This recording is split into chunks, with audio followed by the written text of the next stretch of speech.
Camp 10. Limitations of Mind.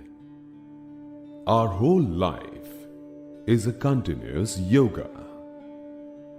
But if there is uniformity and consistency in life, it becomes meaningful. Instead of living the life in its fullest form, we divide it in small segments. We put aside our ethical values in our professional life and try to acquire wealth. In our social life, we pretend to appear clean, wearing the mask of a gentleman. Yet in our spiritual life, we strive for the realization of God. One part of our life takes our mind morally down and pushes towards degradation, whereas the second part sublimates our mind and leads to the path of welfare of ourselves. Due to such controversy, our mind does not experience any transformation till the life ends. So the mind remains unchanged. Life should be spent as a composite whole. Just as mind is in business, it should be engrossed in day-to-day life and in religious life as well. It means that a man should be in Shuddha Sattva while dealing with business, routine life, and worship of God. If we want to maintain harmony of mind in adverse circumstances too, we should act according to the voice of our conscience. The biggest limitation of mind is that it is the most obedient servant, but very notorious master. As a result, the man who becomes a slave of mind is totally destroyed by mind in thousands of ways. When the person resorts to his mind and is pushed towards demolition, his conscience scorns him several times. But if the soul's voice is constantly ignored, it becomes dormant and inoperative. The person who does not have the ability to listen to the voice of conscience, he should immediately be conscious to seek the shelter of awakened, liberated soul. And under his proper guidance, he must wake up his dormant conscience. If a person wishes to be free from the slavery of mind and intends to make it his own obedient servant, he must understand the limitations of the mind thoroughly. Bhagwan Swaminarayan has discussed this topic in detail in Vachanamritam. So says Sri Hari, mind is the faculty where all desires, including the desire for women, etc., originate. The mind decides on the alternatives available, and it controls all the senses. As per Gadhada Pratham, the 12th, there would remain in the mind the desire for passion for eating, drinking, walking, etc. All such thoughts should be known as the limitations of mind, and it should be removed by the constant suggestions such as I am the soul. I am distinct from that thought. I am happy. As per Karyani the third, the nature of mind is sticky, so it sticks to good or evil elements about whom it thinks. Moreover, it lacks in the ability to differentiate and parse out what is the best and what is the worst. So it sometimes clings to the most evil element or subject and only pursues it blindly. As per Gadara Madhya, the sixth, thus mind is always connected with egoism and desires, and so all its activities are inspired definitely by ego and desires. Consequently, if we may not consider mind as a cause of ignorance, we can surely coin it as a stimulus of errors. Mind's nature is to remain aloof of truth. So by the touch of imaginary, elusive so-called truth, means falsehood, mind engages in the activities against nature and fetches more and more mistakes, inconsistency, heterogeny, ugliness, and deformation.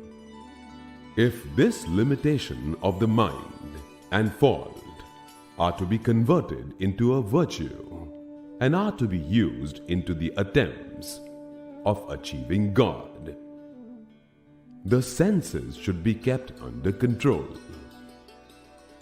Along with self-thought and all the activities related to five senses, that is speech, touch, sight, taste, and smell, must be practiced to the direction of God. With eyes, vision of God's form; by nose, the experience of smell only of flowers; and nevidya, food stuff offered to God. With ears, listening to the God's account of sports and spiritual knowledge. With the help of tongue, enjoyment of divine prasad, graceful return of the Almighty, and pious touch of God's love by means of 9-course devotion, Navadha Bhakti, thus keeping mind totally engaged into the form of God. Just as a caterpillar concentrates on the female bee and turns itself into the female bee, in the same manner, mind being steady in the form of God leads the soul to the ultimate realization of God. Surakhachar, the king of Loya, was a unique follower of Bhagwan Swaminarayan. He had a keen inclination and attachment for enjoying various tasty food dishes. As a result, his sentimental mind was always surrendered to meals. For a devotee, such enticements are ominous. So Shriji Maharaj gave him an oath that whatever was being served in the dish should be eaten with interest, considering it as the grace of God, without any complaint. Then Sri Hari told his wife to serve him sometimes tasty and sometimes tasteless food. Because of Lord's command, Darbar ate everything served without minding the taste. Within 6 months, Surakhachar became negligent towards the taste. Without overcoming all the limitations of mind and without going beyond mind, self-realization is impossible. And for this purpose, the only remedy is to lead the life naturally as a witness in the form of self-personification. Camp 11. Mind and Thought. Our logical discussion about mind may prolong for days or months, but still, are we really acquainted with the mind? Does mind ever manifest itself before us as it really exists? Regarding this, Raman Maharshi says, ours or others' mind is not the subject of manifestation. In a sense, it is the subject of inference, because we can know mind only through its activities. This activity especially means thoughts. If we drive away the thoughts and then try to find out mind, we cannot find anything like the mind. Thus, thought is the expressed form of mind. If the thought is placed on the seat of knower, there must be a thinker too. This element of thinker is ego. Actually, ego is the prime thought from which thoughts in the form of mind emerge. According to Sankhya Darshan, in the process of evolution, it is indicated that the mind is originated from Ahamkar, and Ahamkar from Mahat Tattva, mind, which is assumed to be the basis of these thoughts, is in its original form of consciousness or state of awareness. When ego's supremacy is established on it, it becomes active in the form of argument power, thinking capacity, and energy of sense organs, yielding knowledge. Thus, mind is bound in its limit by ego. Before that, it is one or unanimous with unlimited consciousness. That is why Raman Maharshi says, mind is a unique energy hidden in self-consciousness, because it creates all the instincts. Now let us think from scientific viewpoint. For what really thought is? Thought is the oscillations arising in Chitta. When our Chit acquires proper capabilities by means of memory power, oscillations of thoughts arise in our Chit by the stimulation created by the outer environment. The thought is the echo of knowledge, memory, peculiarities, and nature. Beyond thought, there is consciousness, which can do something. The easiest way to approach the consciousness beyond thinking is to perceive the thoughts. For this purpose, you have to watch and observe every moment of your daily life. You are to keep your memory awake constantly. You have to accept the happening as it occurs by not reacting and showing likes or dislikes towards it, thus observing carefully and constantly. you will be able to go beyond observation. In that natural state, you will enjoy the experience of not mere thought, but also the consciousness. The ocean of consciousness surrounding us is called ether by the scientists. The ripples of our thoughts encompassing the consciousness create the form which is called thought form. Sometimes when the feeling of hatred or abuse towards a person, disliked by us, arises in our mind, the thought forms thereof reach that person in a moment. Those thought forms also create similar types of thoughts about us in the mind of that person. Occasionally, if that person is under the strong effect of thought or feeling from higher level, our thought forms will remain untouched and will rebound on us with double force. As a result, we suddenly feel physical weakness. So our Vedas preach us, wish good for all. Never desire that others would have evil fruits. Those who wish good for all always reap good fruits.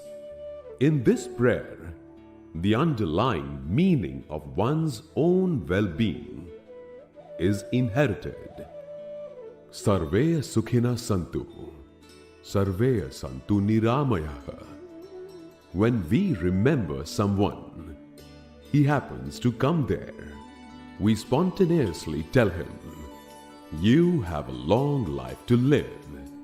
You just came over here when we were remembering you." In fact, his profound thought system and thought forms have inspired us to think about him.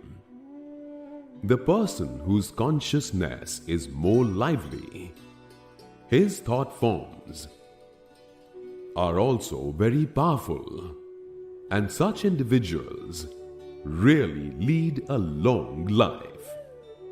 The effect of the thought forms on our determination power is so strong and astonishing that it can be seen even today by the lifelike example in Swaminarayan temple, situated on Bhupendra Road, Rajkot. Before about 200 years, there was a thorny tree of berries at that place. Lord Swaminarayan came from Gadpur to Rajkot to meet the governor of Bombay, Lord Malcolm. At that time, he was sitting with his disciples in the form of conference under that thorny tree of berries. At the time of departure from Rajkot, the upper garment of the Supreme Saint, Sadguru Gopalanand Swami, was caught into the thorns. Swamiji smiled and said, "Oh dear thorny tree, though Bhagwan Swaminarayan took his sacred seat under your shadow, could you not give up your thorny nature?" Then, after an astonishing incident that had taken place, was all the thorns of that berry tree toppled down. That berry tree is still existing in the foreground of the Swaminarayan temple in Rajkot. The vibrations of our thoughts and speech never die. They always remain carved in the ether, the universal element in space.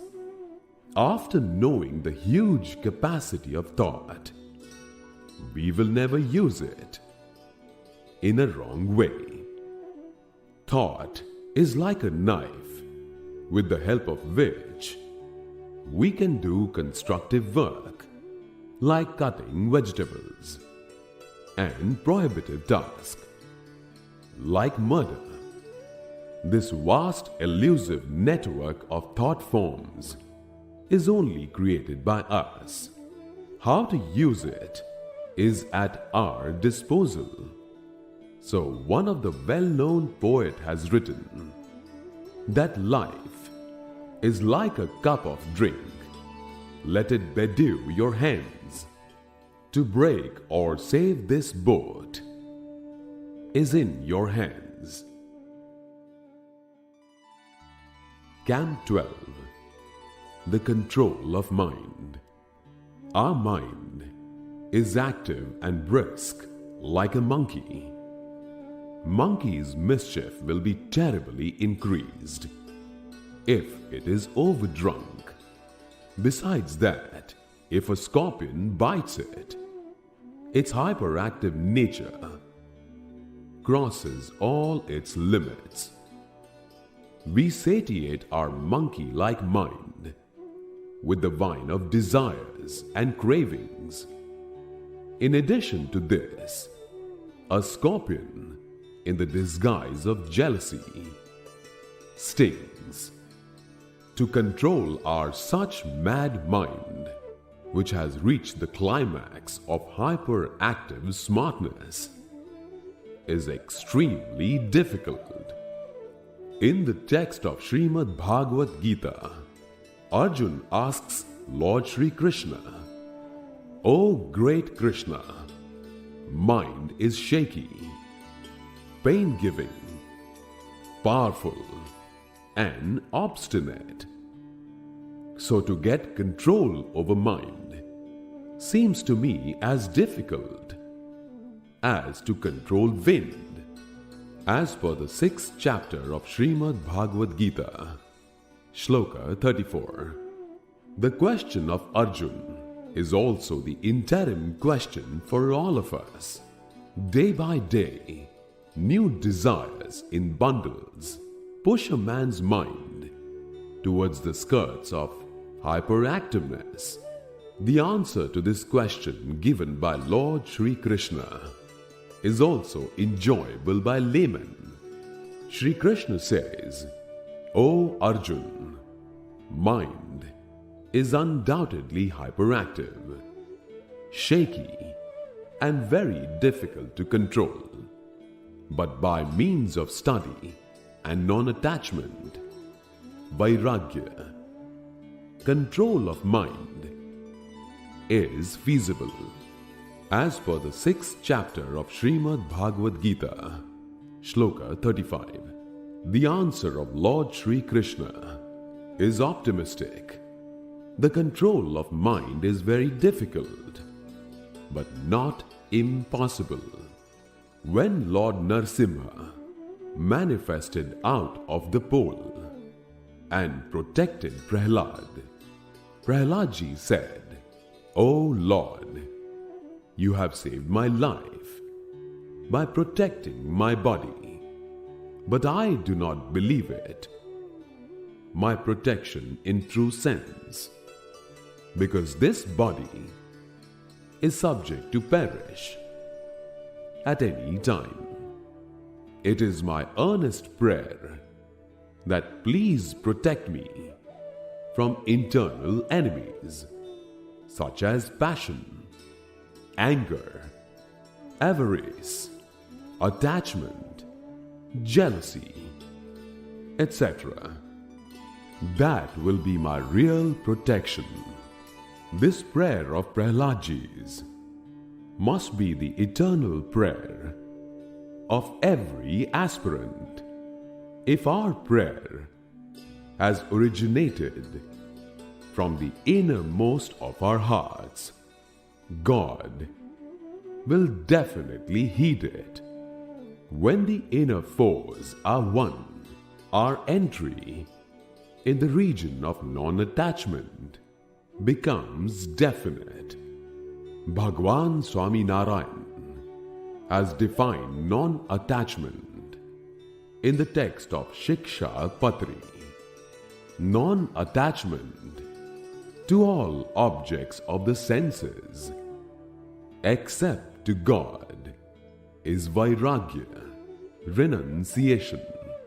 When we naturally accept the mortality of the world from the bosom of our hearts, our mind becomes dry towards all the subjects of the world except God, the treasure of all happiness.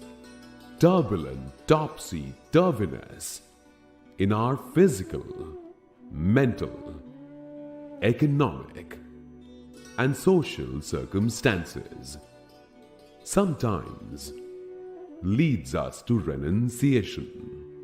Vairagya is such a fire that purifies our mind. As much pure is the mind, easier to control it. So control of mind depends upon its purity. We have learned in prior camps that mind is made up of food. So the purity of our mind is also reliant on our diet. Here, diet does not mean only the foodstuff we eat, but the intake of each and every senses too. Hence, it is concluded that one of the prime remedies to control the mind is not to provide such intakes to senses which beget attachment, aversion, or illusion in mind. The diet of beneficent attributes helps a man in reducing attachment, aversion, and illusion. Man should command rajas and tamas qualities with the aid of sattva gun. Then, sattva is also commanded by pure sattva gun. Mind is to be brought from sattva to pure sattva, and then from pure sattva to a state beyond 3 guns. That is Gunatit Sthiti. Bhagwan Sri Swaminarayan says in Vachanamritam, as per Gadara Pratham, the 38th, I believe that the mind should be free from passions. A person may indulge in many physical activities, but if his mind is pure, the worst would not happen to him. Just as Bharatji remembered his pet young deer at the time of death, and so he was born as a deer.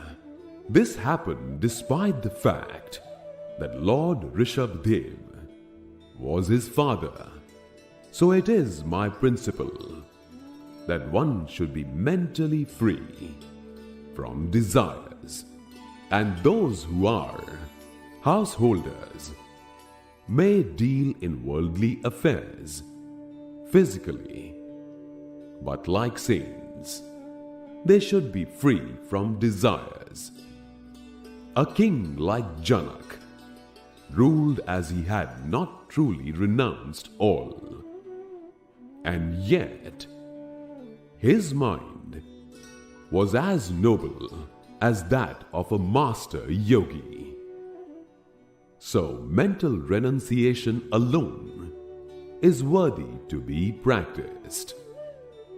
So says Lord Sri Krishna in Srimad Bhagavad. Satsang destroys all the affinities of the world. Vrat, Yagna, Veda, Tirth, and Yam Niyam are not so able to convince me as that by satsang.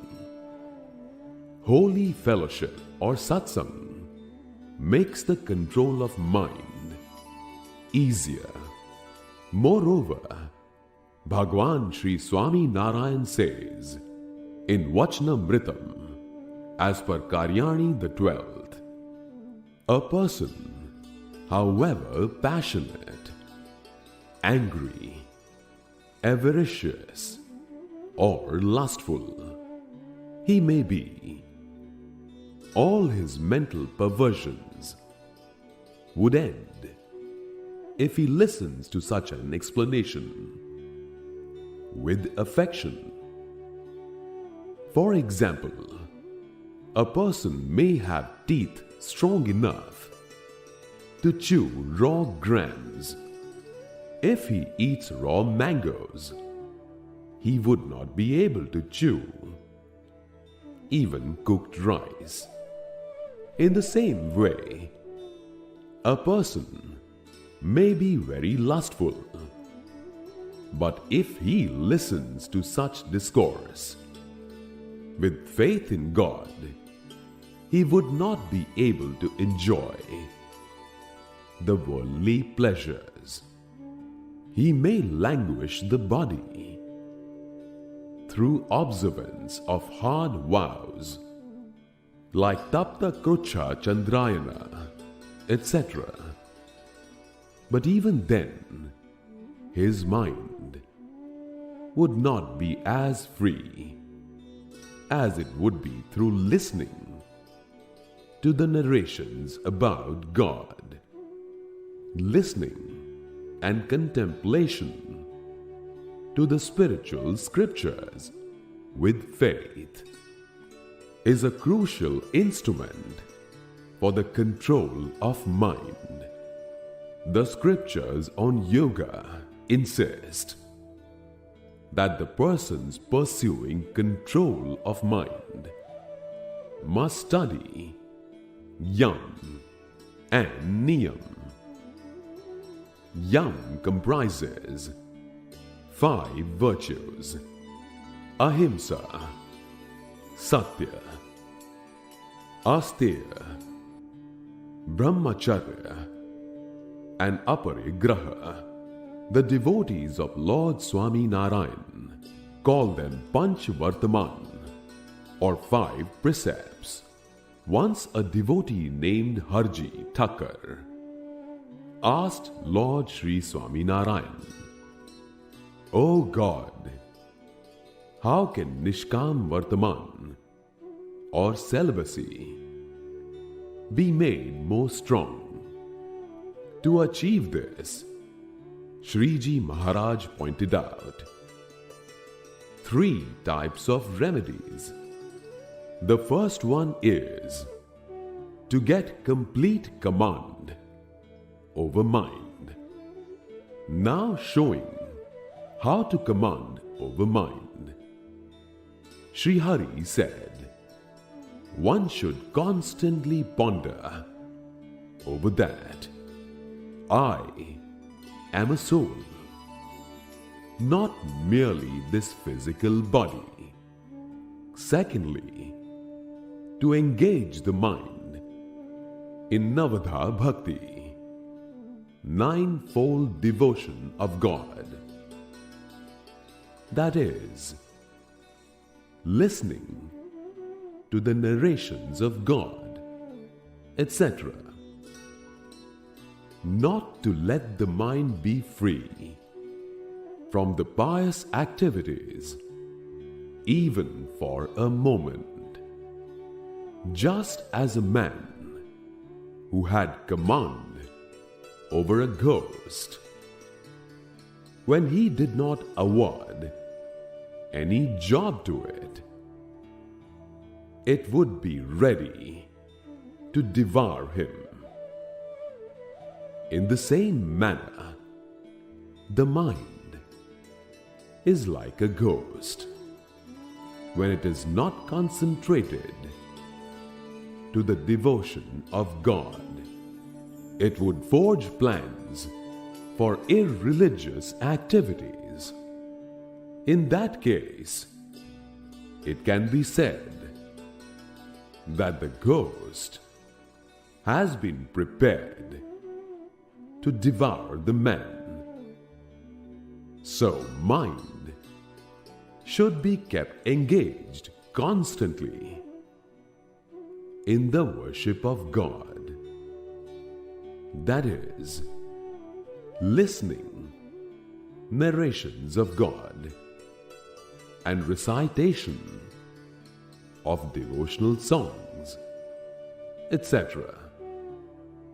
And such a mind is called to be fully controlled. As per Gadhara Madhya, the 33rd, when our mind is shattered or disturbed, we breathe speedily and irregularly. One of the remedies to pacify the mind is to regularize our breathing. The study of pranayama is extremely helpful for the control of mind. But those who do not observe celibacy, or whose heart, lungs, and nervous system are weak, should not practice pranayama.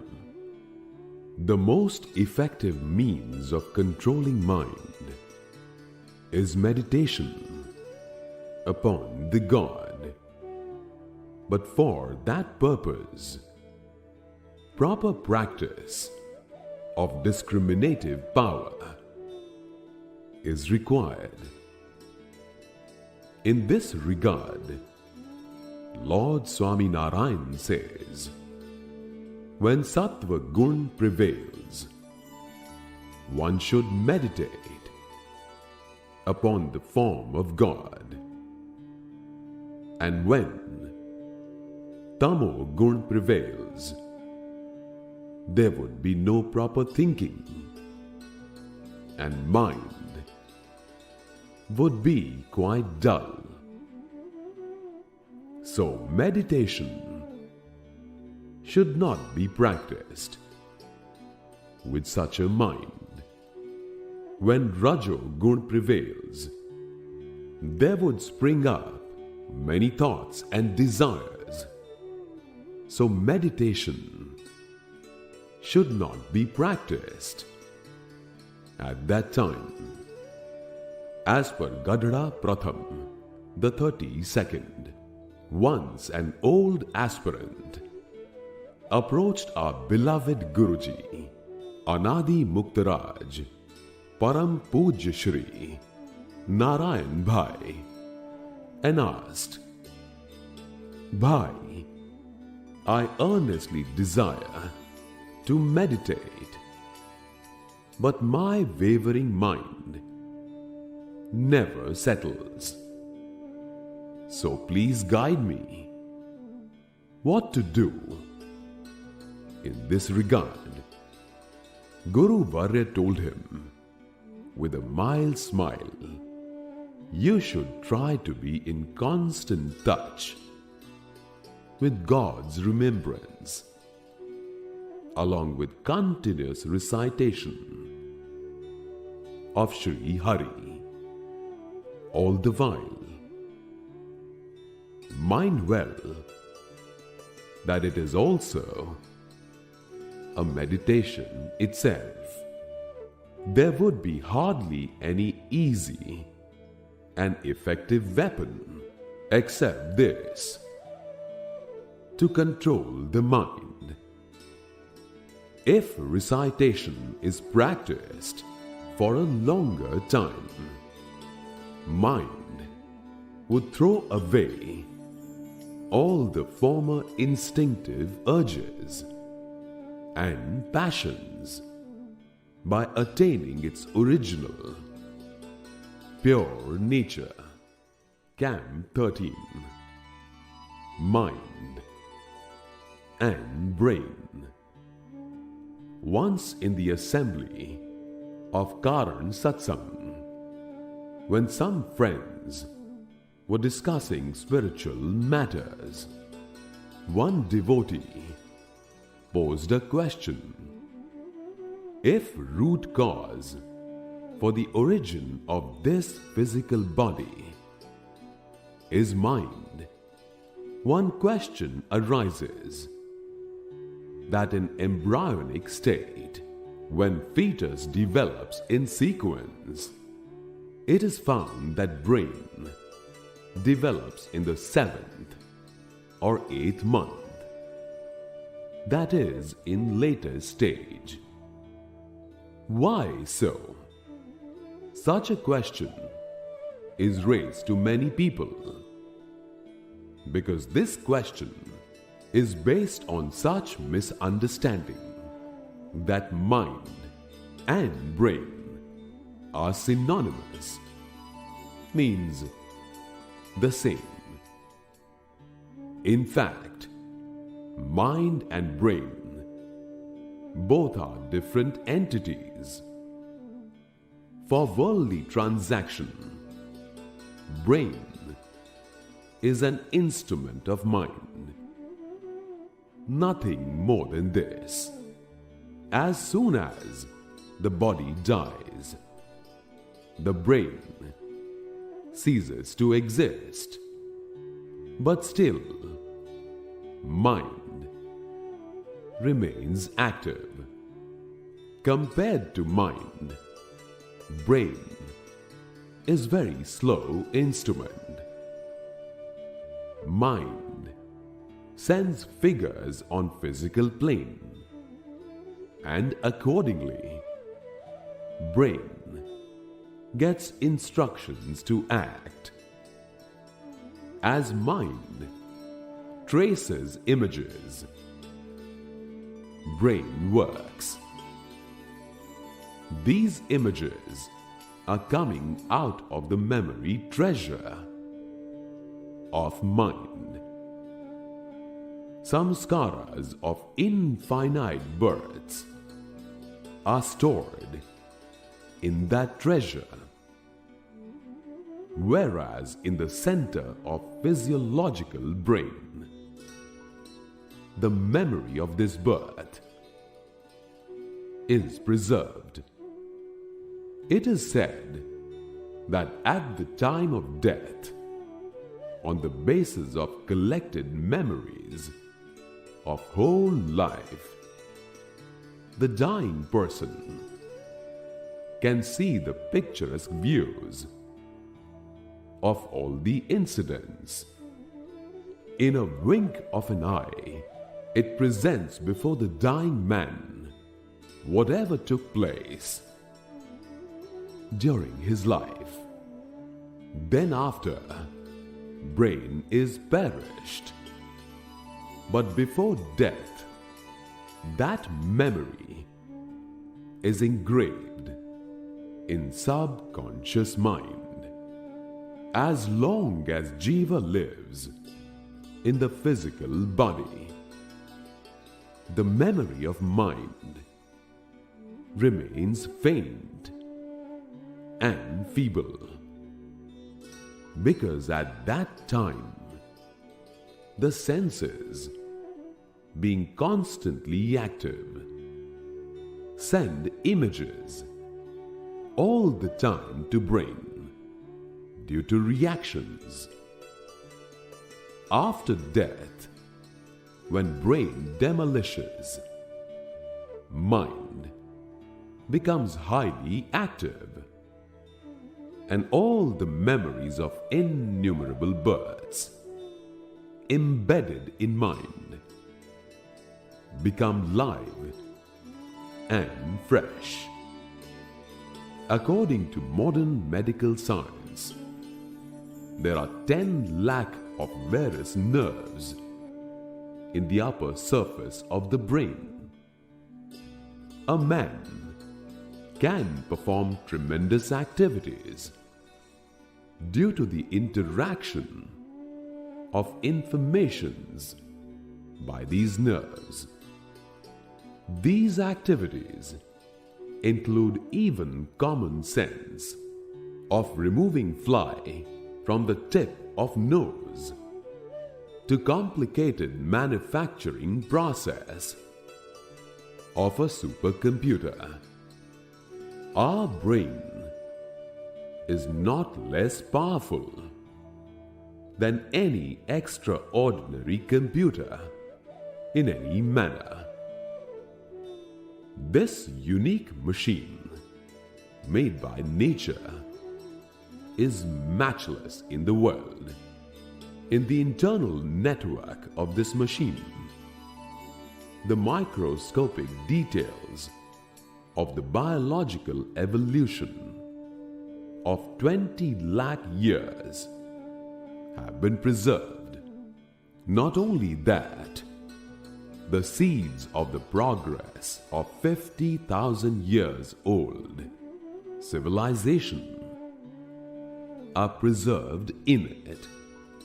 In the brain of each person, the map of his individual evolutionary growth achieved during his life is prepared.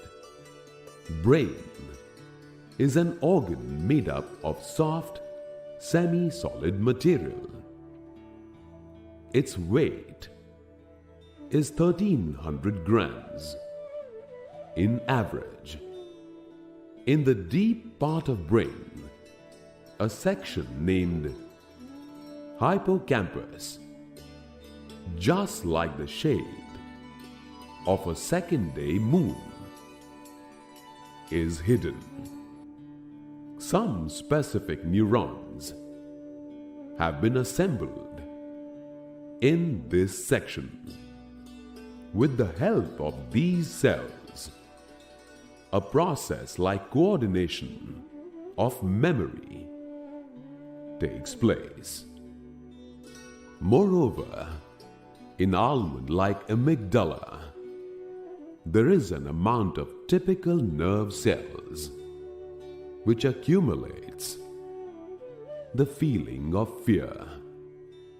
Brain's gray matter, named basal ganglia, helps us in memorizing our various habits and physical skills. In our daily life, we are exhibiting our different feeling in different circumstances, and sometimes, occasionally, we analyze many matters in a moment. All these miracles are performed by this majestic brain, a marvelous creation of nature. Will man-made neural silicon chips be able to do such miracles anytime? Recent scientists have invented that as the IQ or intelligence quotient is high, there are less activities in the brain. In neuroscience, intelligence is considered as neural efficiency. Smart brain does not work in vain.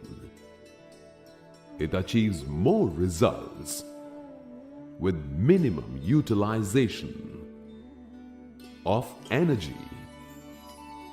Thus, intelligence is not exerts, but efficiency.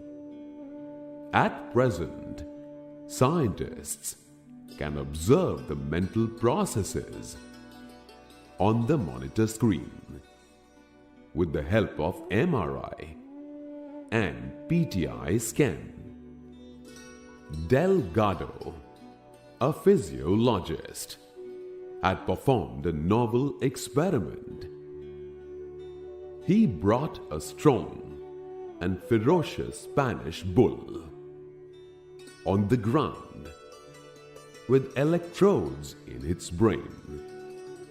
This aggressive bull was rushing on the ground to crush the men standing there.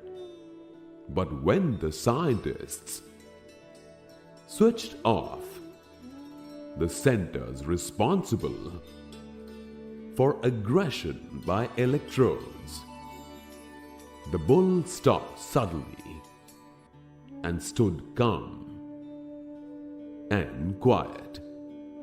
As soon as the radio waves entered its amygdala field, it became quiet.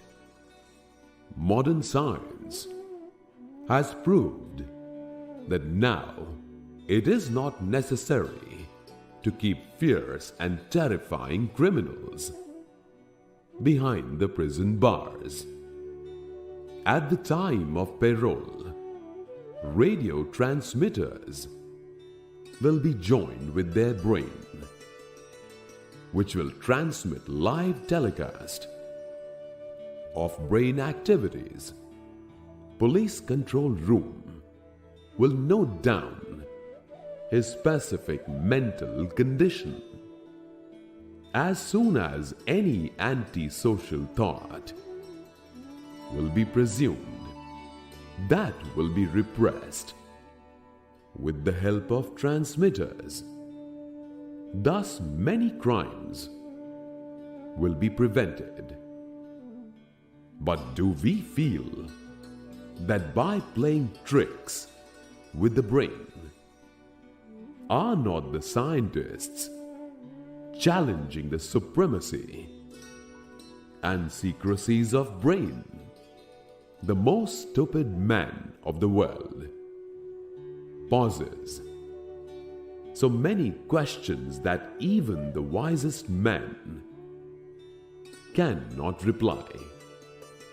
It is obvious that our brain and mind are not so skillful that they can explain their own capabilities in full and final. Camp 14. Mind and Health. Health means state of being well and free from illness. In scripture of Sanskrit, the word swasthya is used in the meaning of health. Swa means self or soul, and swasthya means to enjoy the existence of our own soul. Being a fraction of God, soul is free from ailment, lure, evil, greediness, anger, and pain. So, when the soul is attached with God, it attains higher state, full of mirth, being free from all the physiological weaknesses and deformities caused by diseases. This state is called health. Health is the real asset, and it is the supreme happiness. The beauty without health is short-lived and futile. All-round completeness of health is the only natural state of human life. In the famous scripture Dhammapada of Buddhism, Lord Buddha has also considered healthy condition as a super advantage and said, Arogya Parama Labhaha It is written in Ayurveda, Dharmartha Kama Mokshanam Arogyam Mool Muttamam, means the main and the best spiritual practice to attain fourfold goals, that is Dharma, Artha, Kama and Moksha, is good health. Good health is the birthright of every human being. To ignore health is in fact the negligence towards one's own existence, ignorance of fulfillment of life. There is a shloka in the scripture of Mahabharata, Sattvam Rajastam iti Syaha Tesham Gunanam Samyam Swasthya Lakshanam Tadahuha. Sattva, Rajas and Tamas are the three qualities of mind. The harmonical equilibrium of these qualities is called health. Thus, the real healthy condition is based on the harmony of both mind and body. When this balance is disturbed, the natural immunity power bestowed upon the body weakens, and consequently, the body becomes bedridden. Natural healthy condition is not possible without proper diet and movement, purity of thoughts, pious living, selfless sentiments like truth and love. To save the mind, to be condemned by lust and lure, etc., the impurities of Rajo Guna. Today, we ignore our mind and try in vain to keep our body fit by physical exercises in the gymnasium.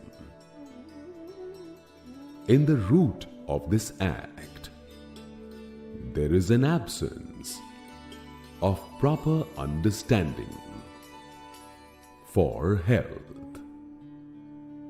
A doctor named William Harvey proclaimed before 300 years that our physiological heart has a direct relation with our mind. Happiness or miseries, pain or tranquility, hope or fear, all these have the direct effect on our heart. Persons with angry temper, highly ambitious, hasty-natured, and the persons who are achieving their goals at any cost are easily victimized of the heart diseases. Those who aspire and expect good health and peace in their lives must remember one slogan: if you want to take rest, forget the rest. Crush the worries into fine powder and gulp it.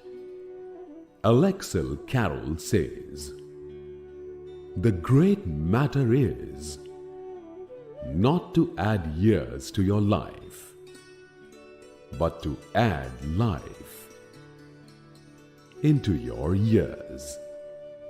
To pass years in drudgery is not the fruitfulness of life,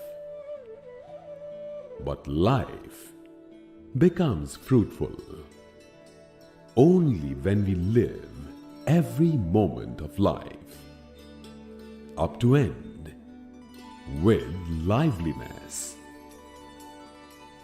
Dr. Friedman and Dr. Rosen conclude at the end of their research: a man's feeble nature, constant tension, irresponsible lifestyle, constant smoking and consuming wine are the factors responsible for diseases like diabetes and heart problems.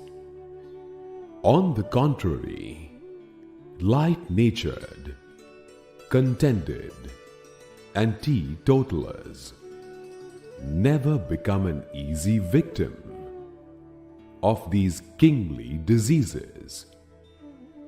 Dr. Herbert Benson, in his book The Relaxation, Response, and the Mind-Body Effect, writes, mental tension and depression badly affect the major organs of human body.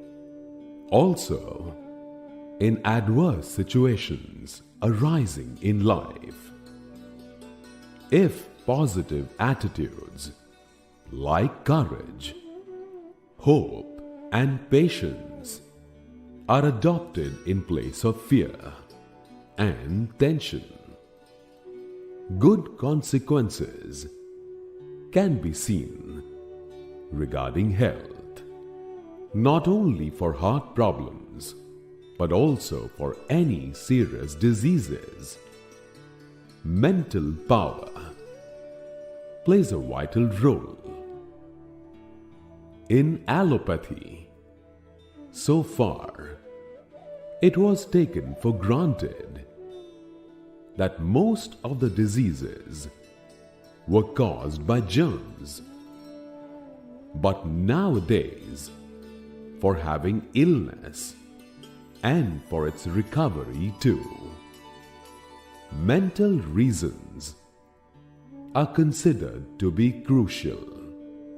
Professor Dr. Lagnard Fox of the University of Medical Therapy of Rochester notes in his book Psychoneuroimmunology, when a person suffers from cancer or rheumatoid arthritis, in the root cause of these diseases, the patient's mental attitude is responsible.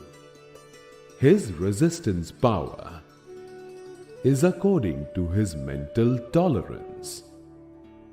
Because of concentration of mind, body, and brain, experience remarkable biochemical changes, which in turn increase resistance power of the body immeasurably. We have coined different names of the diseases. In fact, certain diseases or certain problems need not be classified. When the harmony of body and mind is disrupted, problems or diseases begin. Hypertension invites ulcers of the stomach. Paradoxical situation in thoughts is responsible for skin diseases. Negative attitude of mind gives rise to low blood pressure and extends up to diseases relating to heart. Galen, the forefather of allopathy, once said that gloomy nature of women is the cause of breast cancer. Women enjoy a longer lifespan than males because their hormones are consisting more estrogen components, and hence they are mentally more capable than males. The doctors of the West now have begun to accept the basic facts of Ayurveda indirectly.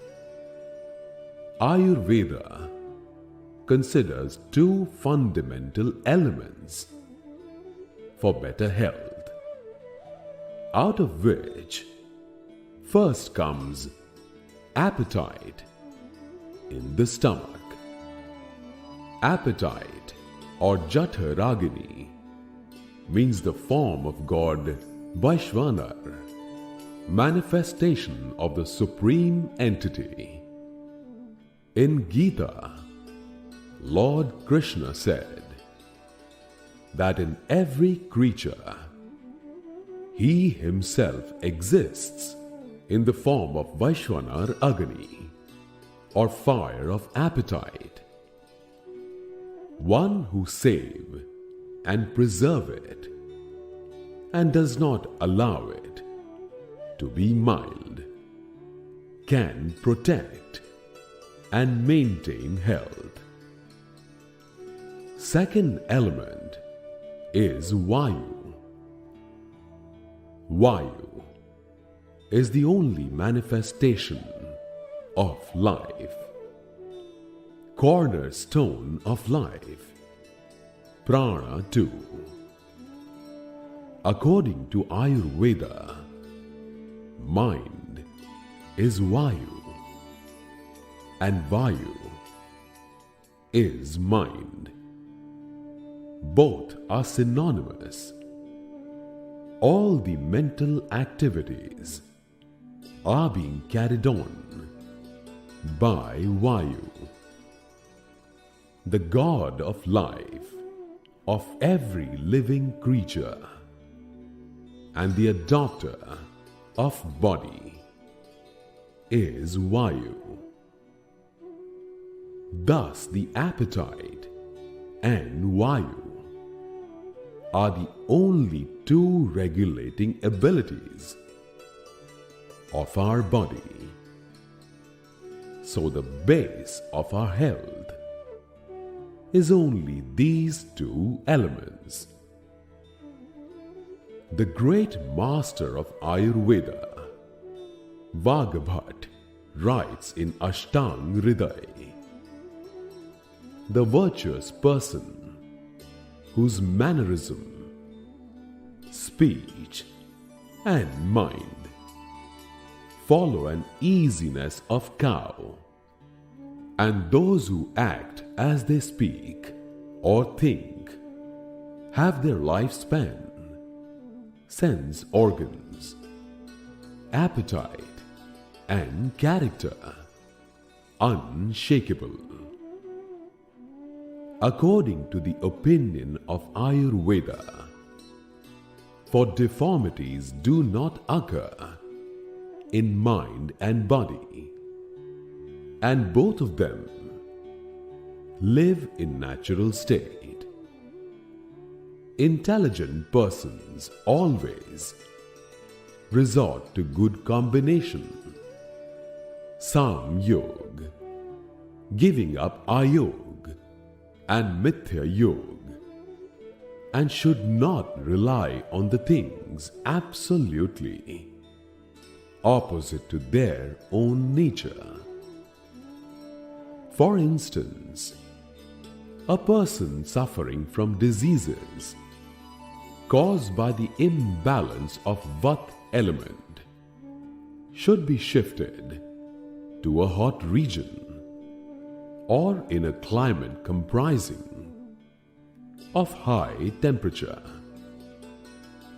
He should be saved from Vatal, provoking the element of Vat diet and climate. Man should keep his mind and sense organs in healthy condition by planning his daily routine, seasonal activities, and routine night duties as per his nature of body, with thoughtful consideration for beneficial or harmful diet. The person who maintains good health can get victory over his sense organs, and that same person gets the right of supreme being by means of the control of mind and meditation. Camp 15. Forget the worries for better health. Have we ever thought that why do we sneeze all of a sudden? Why do we have sudden hiccup? Why do we get yawning sometimes in the very morning? If we brood over this subject, we will realize that some unpleasant feeling or anxiety provoke and cause such mannerism. These mannerisms are apparently physiological, but in real sense, they are psychological. Our body is so sensitive towards mind that our thoughts, feelings, worries, and stress have direct impact on our body. Dr. Hans Selye, the Nobel Prize winner of Canada, had made an intensive research regarding the effects of mental tension on various organs of our body. In the nervous system of our brain, there are two main types of nerves, sympathetic and parasympathetic, which play a prominent role in the condition of mental tension. Generally, parasympathetic nerves control the activities of our inner organs.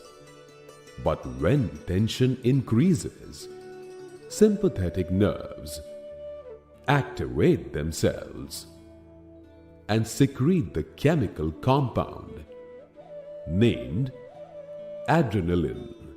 This adrenaline provides our body the energy to resist the tension and overall health hazards. Now let us understand this phenomenon in detail.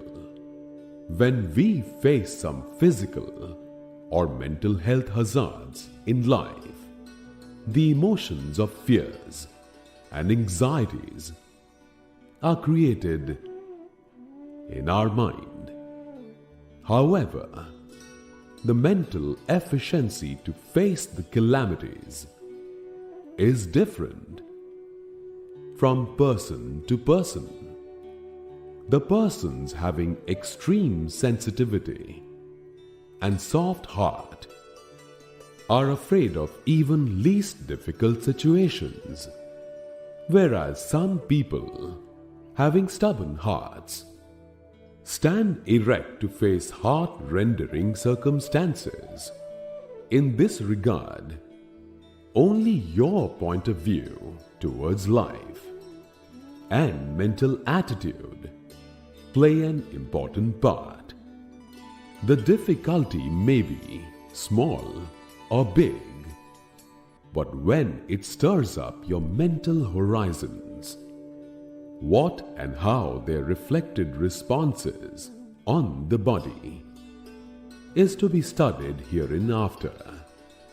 In the terms of physiology, the cerebral cortex of our brain perceives stimuli because of anxieties and despair. It passes on this information to another important part, the hypothalamus.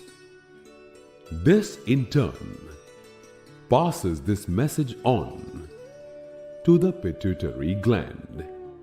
As a result, the pituitary secretes the hormone named ACTH, or adrenocorticotropic hormone. Just as pituitary, another significant gland is adrenal gland. There are two adrenal glands, also called suprarenals, because they sit on top of the upper surface of the kidneys. In the abdomen, as soon as a person faces a situation of mental or physical stress, hatred, fear, or rage, necessitating fight or flight, cerebral cortex senses that stress and sends impulses to the hypothalamus, which in turn passes them to the medulla of the adrenal. The latter at once releases two hormones, namely adrenaline and noradrenaline, in the bloodstream. These hormones at once make the liver release glucose, the source of energy. They constrict capillaries in the skin so that it looks pale, and the blood contained in them is diverted to the muscles and the internal organs. As a result, heart rate increases, the arteries constrict, and consequently, the blood pressure rises. Clotting time of blood is lessened, so that in case of injury, the wound stops bleeding soon. All these changes equip the body to the tremendous task to flight or fight, whichever it chooses to perform. Hence, in the case of accident, if the body gets injured by means of above programming of the brain, blood immediately gets clotted and protects the body. But if our mind is often entangled in the waves of despair, dismay, or worries, the stimuli of brain secretes excessive adrenaline into the bloodstream. On account of this, the heart throbbings increase and the high blood pressure results. Moreover, when the supply of adrenaline increases in blood, the stomach stops the work of digestion of food. So whatever food is consumed by worried persons remains undigested in stomach, and its absorption in bloodstream causes rheumatoid arthritis. As the digestive system fails, ulcers on the walls of stomach may be caused due to the acidic nature of secreted enzymes. All these hazards lead to maximum strain to our heart. So if you want your heart to be healthy, drive away despair. Keep your mind quiet and meditate regularly. There is an important gland named pineal, situated near pituitary in the brain. If mind rests in peace and sound sleep from 11 p.m. to 6 a.m. is taken without any tension, the pineal gland secretes the hormone melatonin, which is very beneficial for enhancing the efficiency of all the organs of our body. Melatonin also plays an important role to prevent heart attacks. Dr. Philip Golden of the Stanford University practices meditation regularly to his patients to be free from SAD, social anxiety disorder. There is left prefrontal cortex of the brain on the left side of our forehead, where we can experience peace and bliss. In the brains of regular meditators, this part is sparkling more. Today, in many diseases, meditation has been proved more effective even than the medicines. Meditation teaches us the art of living. But for this purpose, mental attitude is must.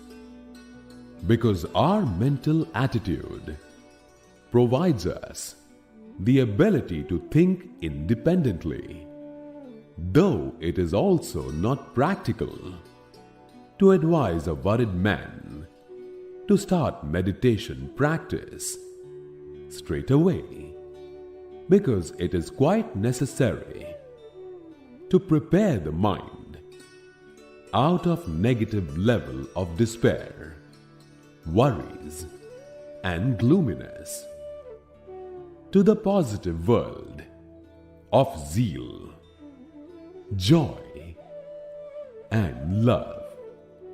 Dr. William Fry of the Stanford University says, laughter is an exercise of running when you are still in the posture of standing.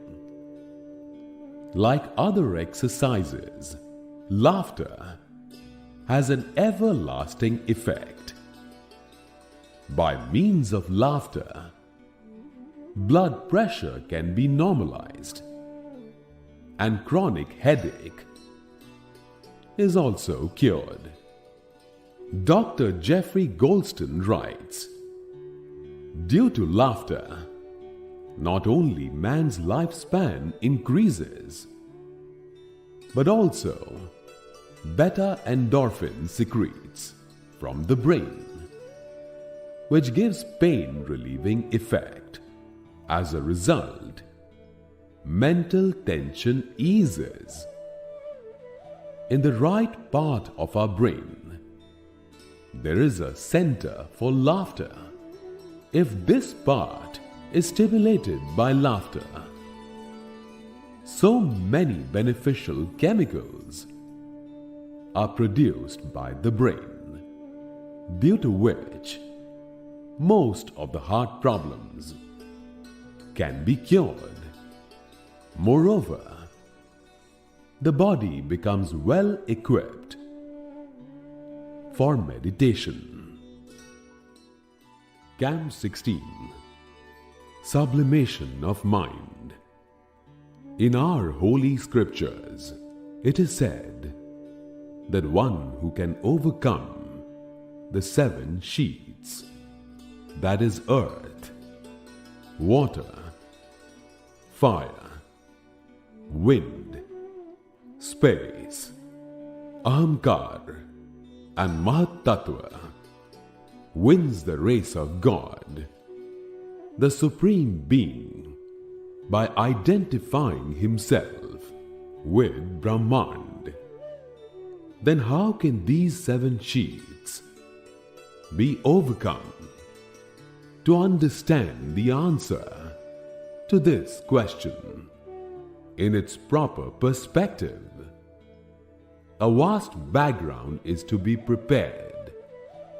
Our body is like a miniature edition of the whole universe. That is why it is said, Ya Pinde Sa Brahmande.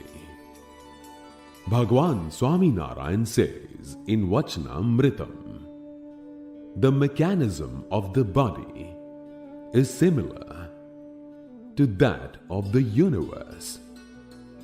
It is microscopic in the body, while it is macroscopic in the universe.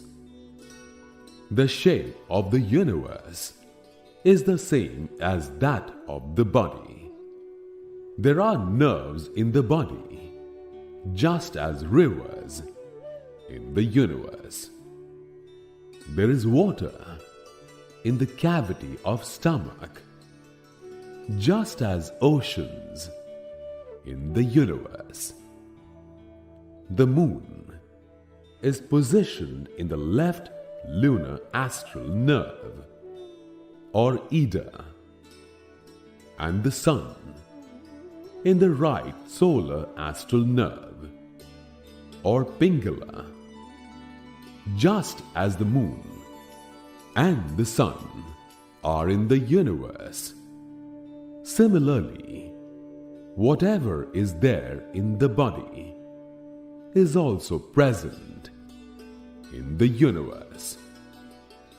As per Gadada Pratham, the 65th, Ken Wilber in his book Quantum Questions discusses in detail the 5 koshas, or sheets of the human personality, which were first enunciated thousands of years ago in the Taittiriya Upanishad.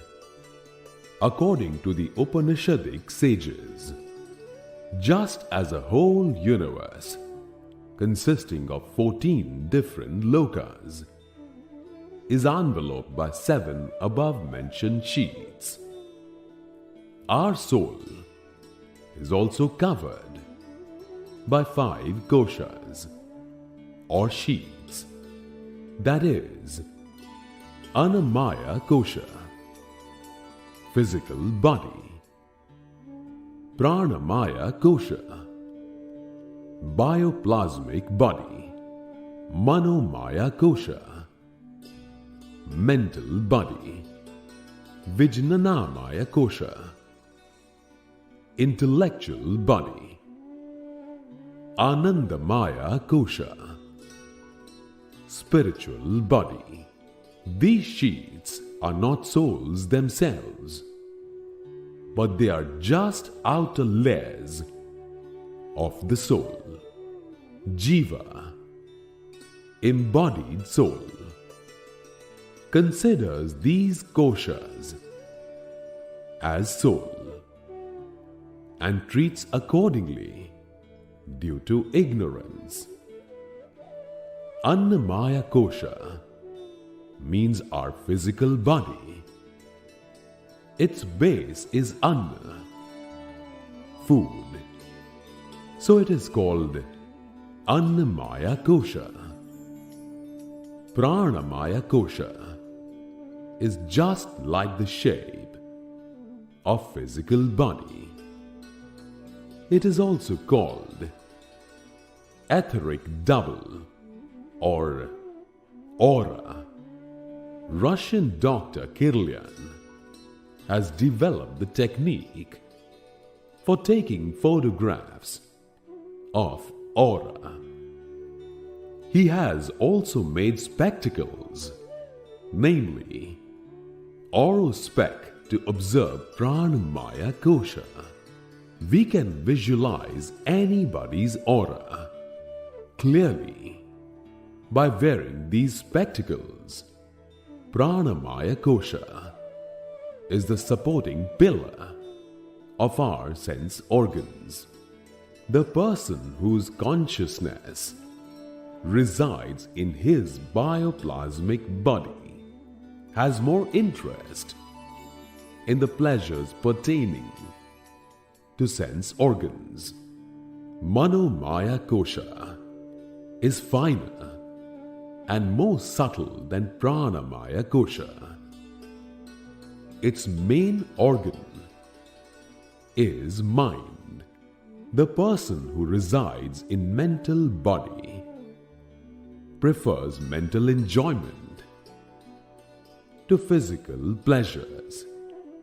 The virtues like faith, truth, and concentration are prominent in the intellectual body, which is finer than mental body.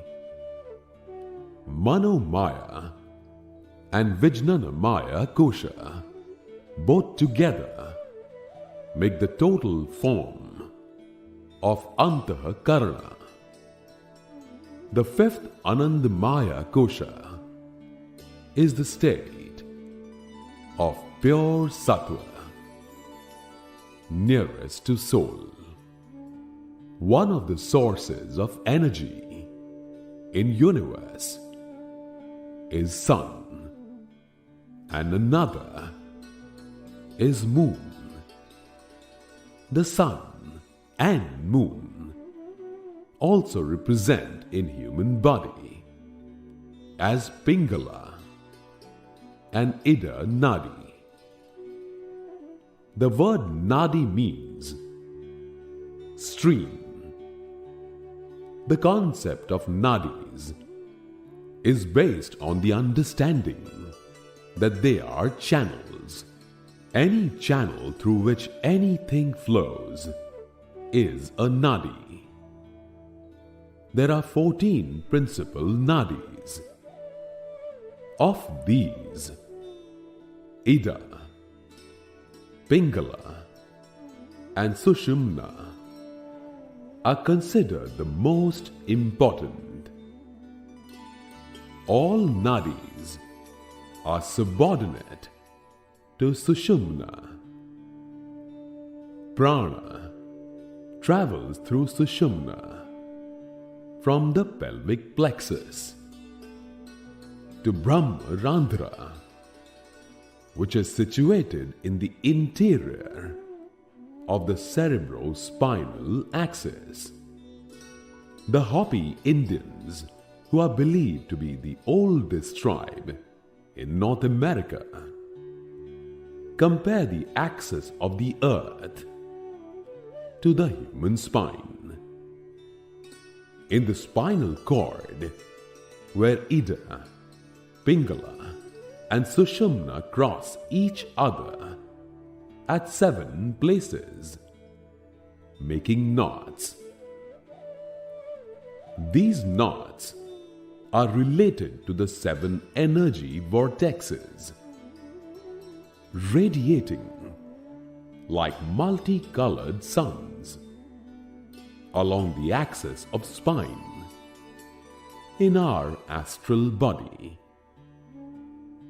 These whorls of spinning energy are known as chakras. The chakras, or energy centers, are points of connection at which energy flows from one vehicle or body of a man to another.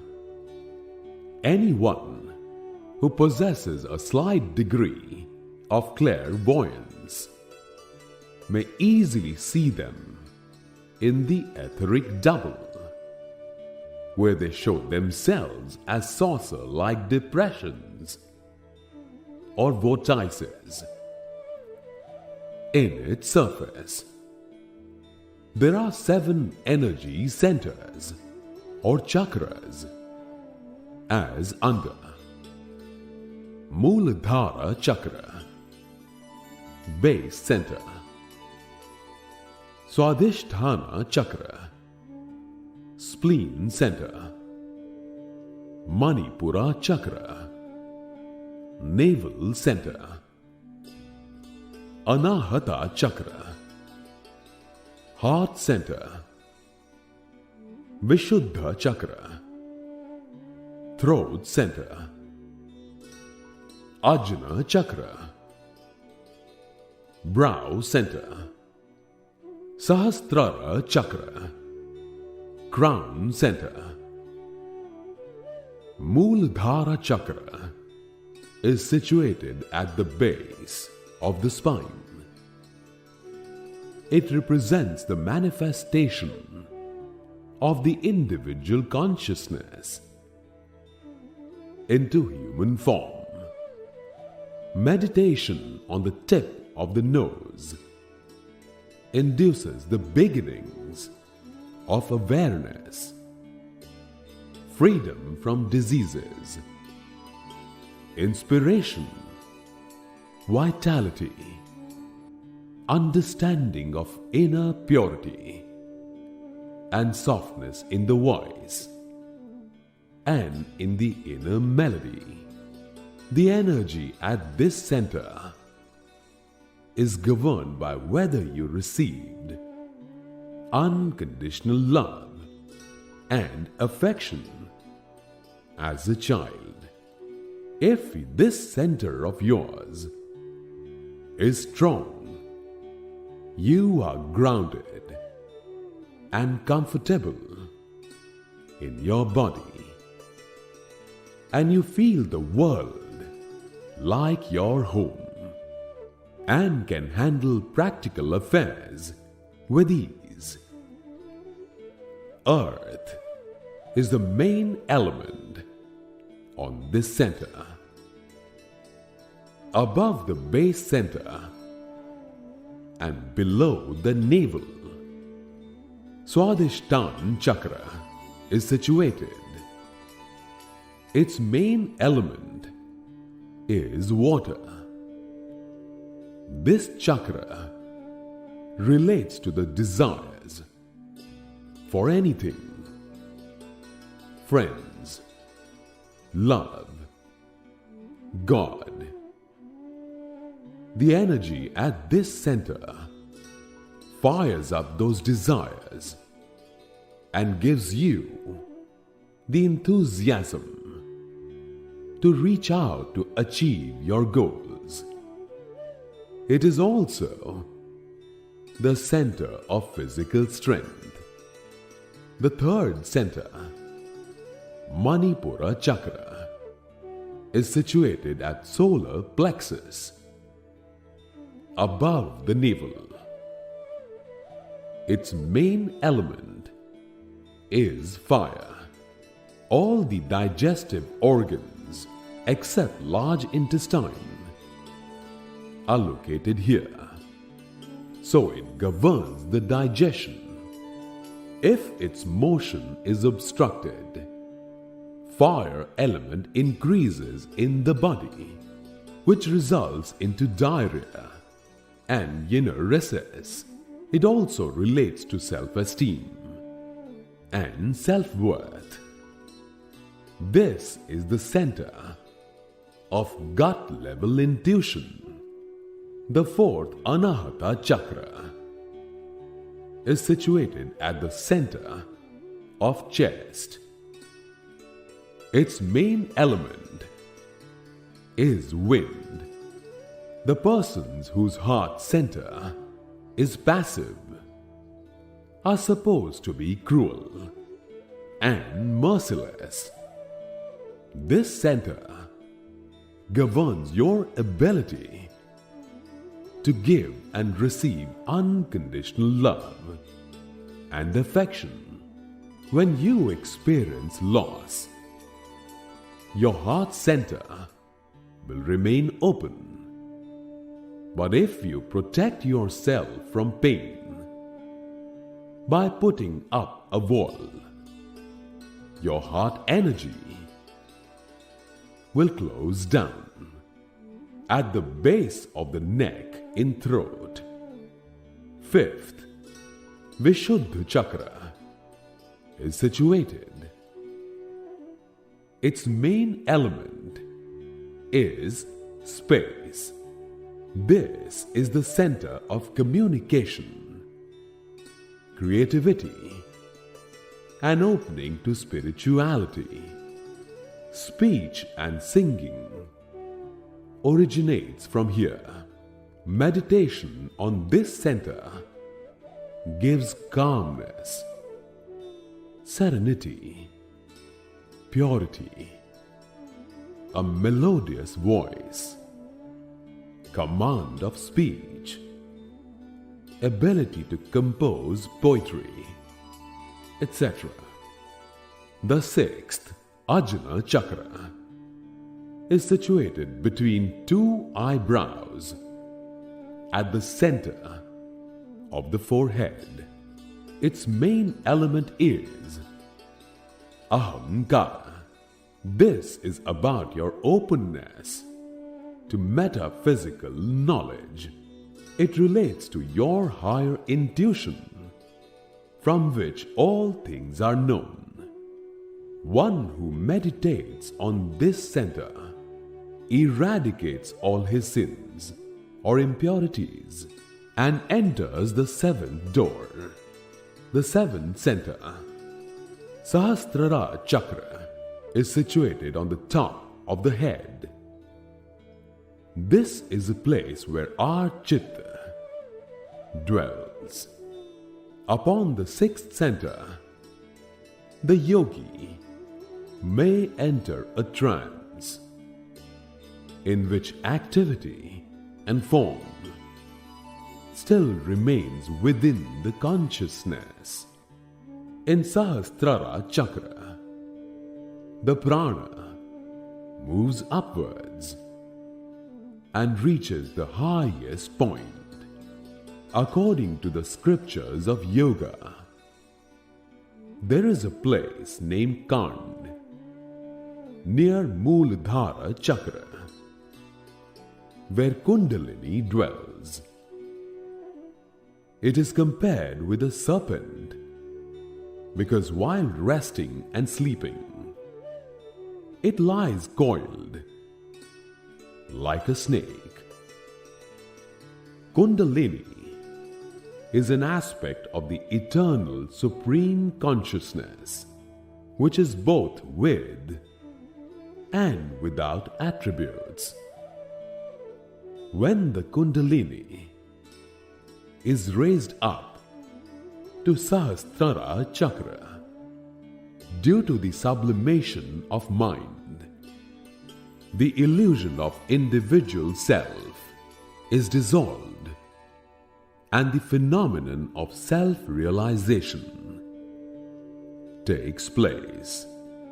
After a concise preface, now let us discuss the main issue: how to overcome the 7 sheaths. Let us brood over it. First, philosophical point of view. The Tan Matra of first sheath, earth, is smell. So the layer of earth can be won if smell is conquered. But it is quite difficult task to control our instinct from the pleasant or foul smell. The main element of base center is earth. So if base center is awakened, the sheath of earth is automatically pierced. The finest form of water is ras or fluid. So if we can succeed to control our inclinations towards the taste, the sheath of water can be pierced. But it is next to impossible. But if Swadhishtan Chakra is awakened by meditation, the attachment of taste is naturally controlled. The purest and finest form of fire is Roop or form. So if Manipura Chakra is active, the sheath of fire can be overcome in a moment. The fourth layer is of Vayu, wind, which can be pierced only by awakening of Anahata Chakra. As a result, our tendency retroverts from the subject of touch. In the same manner, the sheath of space can be won by piercing of Vishuddha Chakra. The aspirant attains Gunatit, beyond Guna's state. As soon as the Ajna Chakra is pierced by meditation onto it, and so, as the sheath of three trails, Ahamkara, is demolished, the seventh and last sheath is that of Mahat Tattva. As a result of religiousness, devotion, and meditation, when Kundalini is awakened and raised up to Sahastrara, Chitta is conquered. The person in whose mental horizon no form exists except God, the Almighty, has won the sheath of Mad Tattva. Maya Prakriti means nature. One who has been victorious over one's nature has won the whole world. It is quite difficult to pierce the seven sheaths. By means of spiritual practice, Anadi Mahamuktaraj Abjibapashri has shown a very easy and natural path to overcome all the seven sheaths of Maya. In the pursuit of Anadi Mukta, who has achieved oneness with the Almighty, having same attributes as those of God, perpetually free from worldly ties, even the downtrodden Jiva can attain the ultimate salvation by overcoming all the layers of Maya.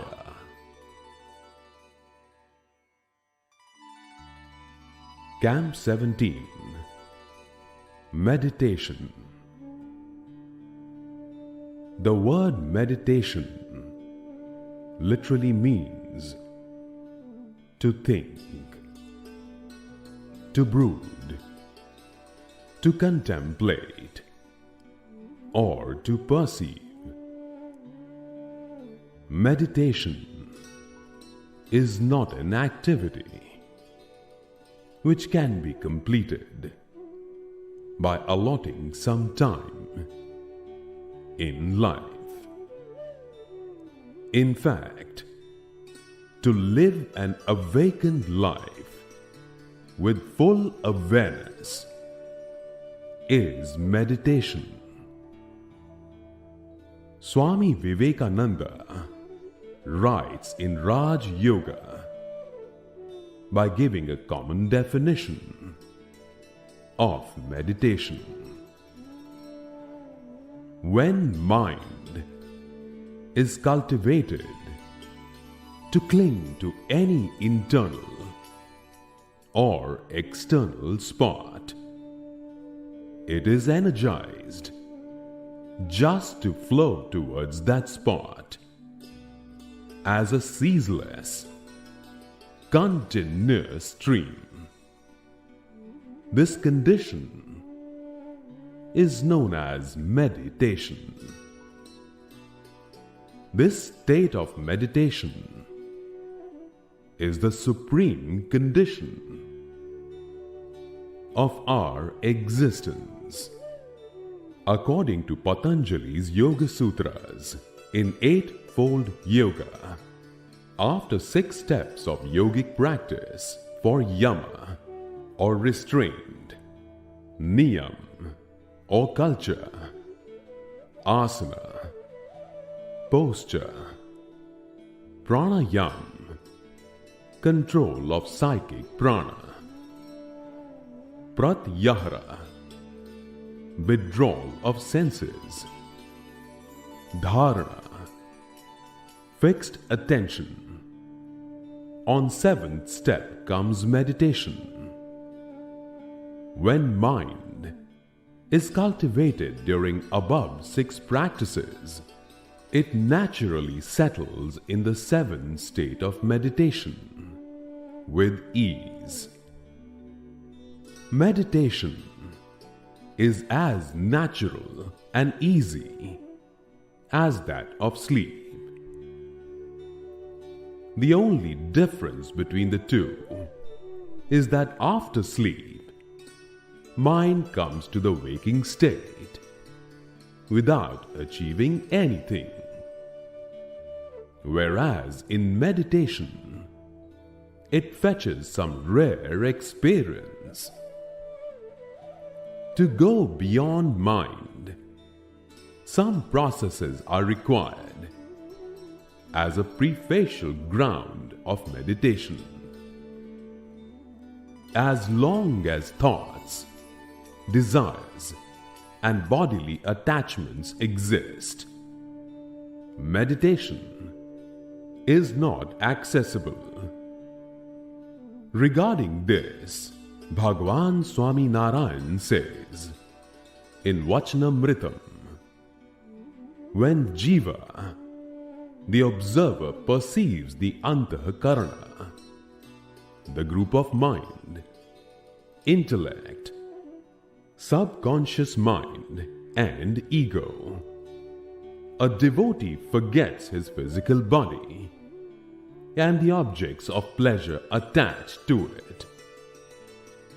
The thought which becomes constant between the Antahakarana and the observer, self, with such a line of thinking, the nature of mind, intellect, subconscious mind, and ego should be understood. Then after, when one observes the thoughts in Antahakarana, a stage may come when the thoughts come to an end, and then one should meditate upon the form of God.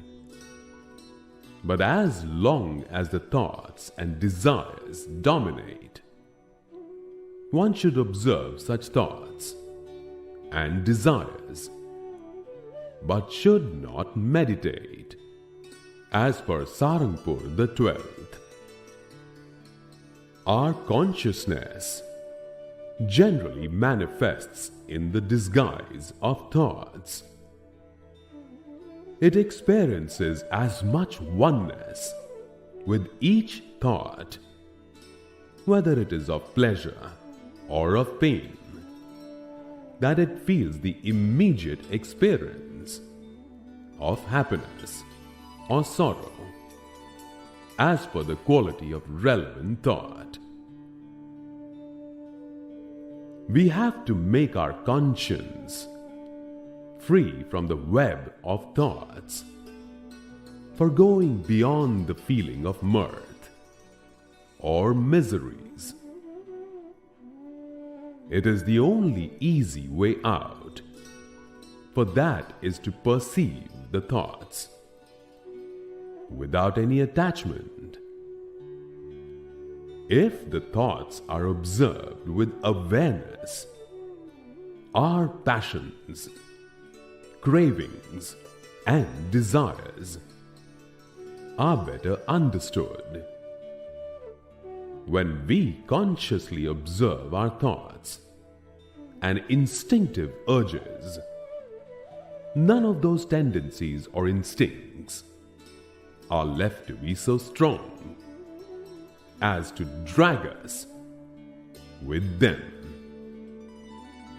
Only our awareness, just as a lighthouse, brings our consciousness out of the ocean of thoughts and fetches it beyond mind to the entire peaceful, calm state of no mind.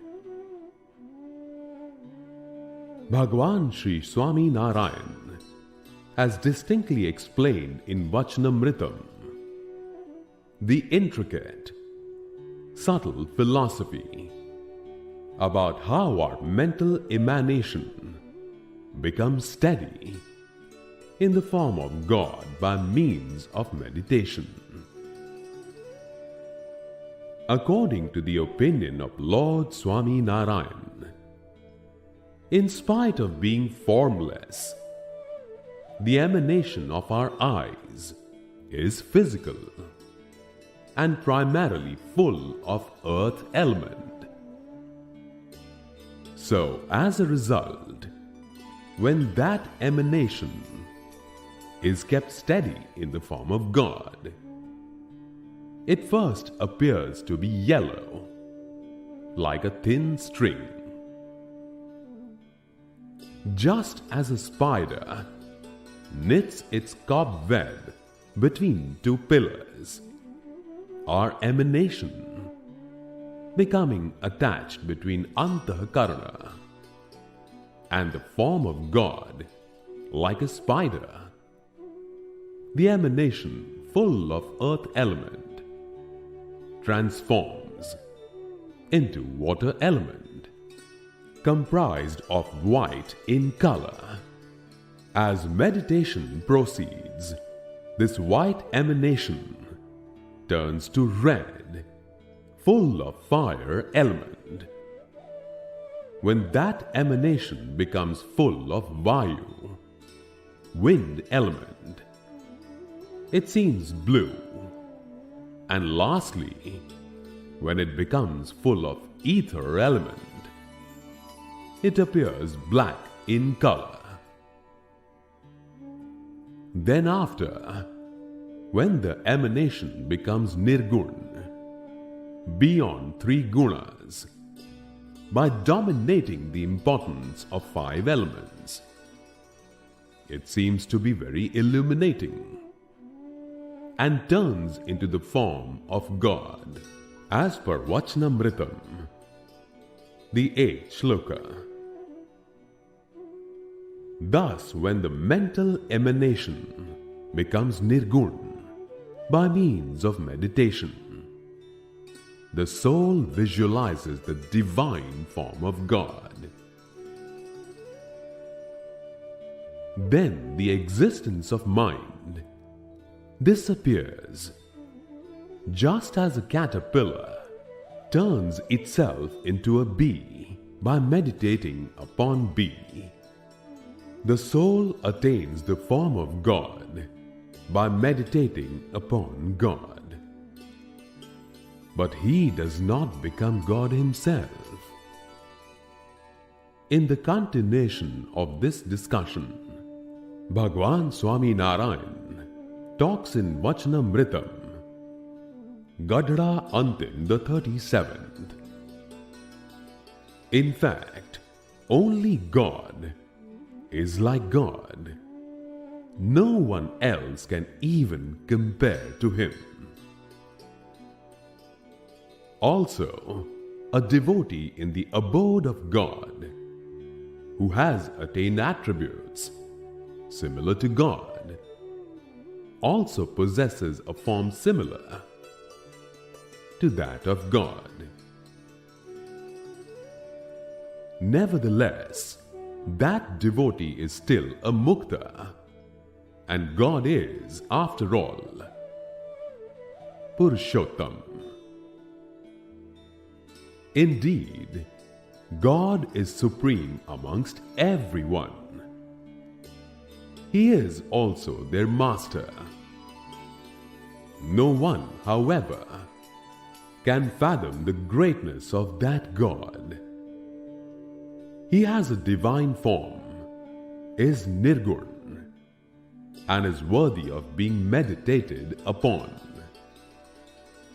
In fact, that form of God is such that a person who meditates upon Him becomes Nirgun himself. Which form of God one should meditate upon is recommended by Bhagwan Swaminarayan in such a manner. When that Purushottam Narayan takes the form of Purusha for some task, that Purush is eclipsed by the divine light of Purushottam, and only Purushottam remains. In the same way, when Purushottam takes form of Maya, Maya is also eclipsed by the divine light of Purushottam, and only God remains in that form. In this manner, in whomever that Purushottam Bhagwan enters, for the purpose of fulfilling many types of tasks, he eclipses that entity by his own divine light, and he himself reigns supreme through that entity. Moreover, in whomever he resides, he suppresses their own light and manifests his own divine light. Just as when fire enters iron, it suppresses the quality of coldness and the black color of the iron and exhibits its own quality. Also, when the sun rises, the light from all the stars, the moon, etc., merges into its own light, and only sun's light remains. In the same way, in whomever God enter, he overpowers their light and exhibits his own divine light to a greater degree. Then, after completing the task for which he had entered, that entity, he separates from it. Thereafter, the other entity remains as he was before. In this way, the manifest form of Purushottam Narayan is the cause of all. He is forever divine and has a form. One should not perceive any type of imperfections in that form. It is like a murti made of sakar. Furthermore, one should meditate on, worship, and offer bhakti only to the form that one has seen. As per Vachanamritam Panchara the 7th. In this speech of Sri Hari, the theory of Swaminarayan Sampradaya, which is called as Ikeshwarvad, God is only one, is clearly depicted. Among infinite crores of universes, God is unanimous, and He Himself manifested in His original form as Bhagwan Swaminarayan on this planet of earth. Since infinite duration of time, whatever specific divine works have been performed were actually carried out only by the dint of Bhagwan Swaminarayan himself, directly or by his manifestation through whomsoever mediums. Hence do meditate only upon the divine form of Bhagwan Swaminarayan, the Supreme Almighty. Once an aspirant asked a question to Reverend Sri Narayan Bhai, Guruji, how is the magnificent and divine lustrous form of Bhagwan Swaminarayan, solely seated in his abode, Akshardham. The great master retorted with a mild smile. That great form beset in Akshardham is very, very enchanting to the eyes. It is simply majestic. I have never come across such splendid and magnificent beauty, not only on this earth, but also throughout the universe. The significant point of view is, there is not even the slightest difference between the idol of Ghanshyam Maharaj, situated in our temples, and the form beset in Akshardham. But from the viewpoint of Swarup Saundarya and Darshan Madhurya, there is a vast difference between them. The illumination of that form beset in Akshardham is uncomparable, not like sun rays and not like the moonlight.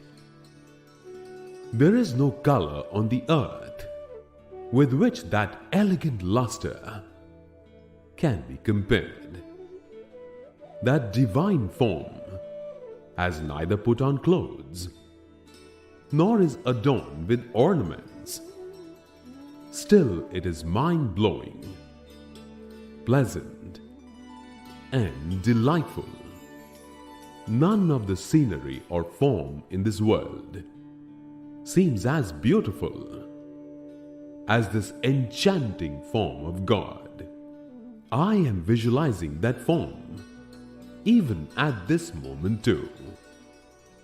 Yet I should admit frankly that it is beyond my capacity to narrate its beauty in words. Furthermore, the aspirant asked, it is said that innumerable Anadi Muktas are dwelling in the divine form of Bhagwan Swaminarayan in Akshardham by immersion with tremendous love for God. In that state of profound union, just as the climax of devotion, do the Muktas exist in their independent identity anymore? The master replied with happiness, you have posed a very thought-provoking question. Anadi Muktas have identified themselves with his divine form of God Almighty. That is why they are absolutely absorbed in the divine form of God, enjoying his supreme bliss all the while.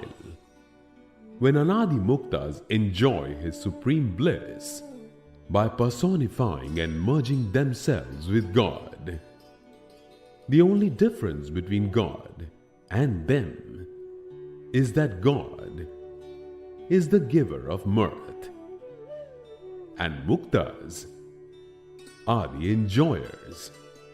There are infinite types of meditations, but only that meditation which leads to ultimate salvation should be practiced by the aspirants.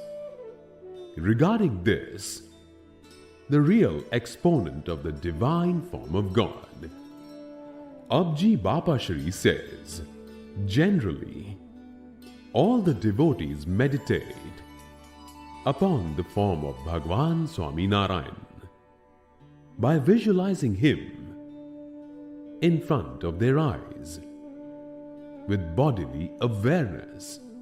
That type of meditation is called mundane meditation, whereas one who unites oneself with the light of ever divine shape form of Bhagwan Swaminarayan and to meditate upon that form is called celestial meditation. By the fulfillment of this meditation, the aspirants attain the state of Param Ekantik Mukta to meditate upon the divine form of Bhagwan Swaminarayan. By personifying and merging with the same form is the best of celestial meditations. Whenever the aspirants involve themselves in this type of meditation, they have to face many hurdles. So when the meditation is practiced, the remembrance of Anadi Muktas should be mentally accompanied, and their health should be begged.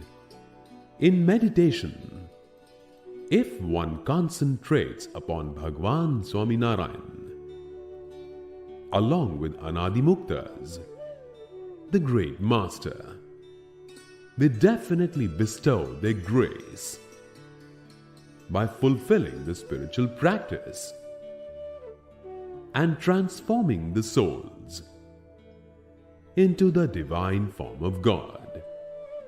The spiritual status of Anadi Muktas is the extreme core of the sense of servitude, the climax of sense of freedom, and the highest state of the sense of devotion.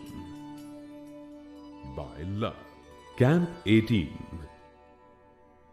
Samadhi. On the 14th day of Guru Ramanand Swami's demise, Lord Sri Swaminarayan assembled his devotees on the bank of river Bhadra in the village Farneni in Saurashtra.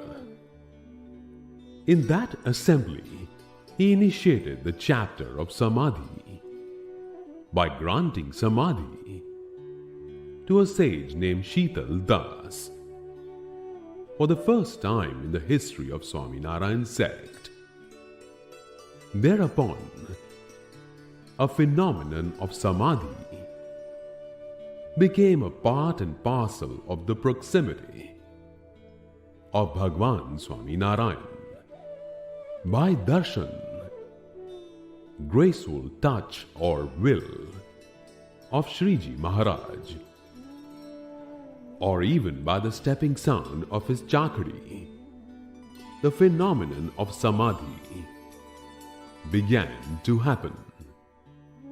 Once Shriji Maharaj had granted Samadhi to a devotee named Ladki Bai, a Bhat lady. By seeing intense light in Samadhi, she began to scream. She shouted, "I am burning!" Shriji Maharaj explained to her, "Your self is soul or Atma, not the body. You are not this Ladki Bai of the Bhat subcaste. Rather, yourself is the soul, which is unpierceable and uncuttable. So focus on that form of yours." Then again, she was placed into Samadhi and said, "Go to the 4-petal lotus at the site of Ganpati and behold your own self there." That lady in Samadhi entered Mooladhara Chakra and saw the divine light and heard the divine sound there. When she entered the higher site of Brahma and Swadhishtan Chakra, she heard louder sounds and saw a brighter light. When she entered the still higher site of Vishnu at Manipur Chakra, she heard even louder sounds and saw even brighter light. In this manner, as she entered higher and higher stages, she heard increasingly louder sounds and saw increasingly brighter light. As a result of the intense divine light seen in Samadhi and the loud thunderous sounds that occur, even the most resolute souls may become timid. But Ladki Bai, by dint of self-realization and God-realization, became stable in Samadhi. After this experience, after this much prefacial ground, now let us think about what really this Samadhi is. In the context of mind, we shall understand the subject. Generally, human mind operates on two levels. The first stage is conscious level, in which all the activities are inspired by I consciousness, ego. For example, the waking state. Second stage is unconscious level,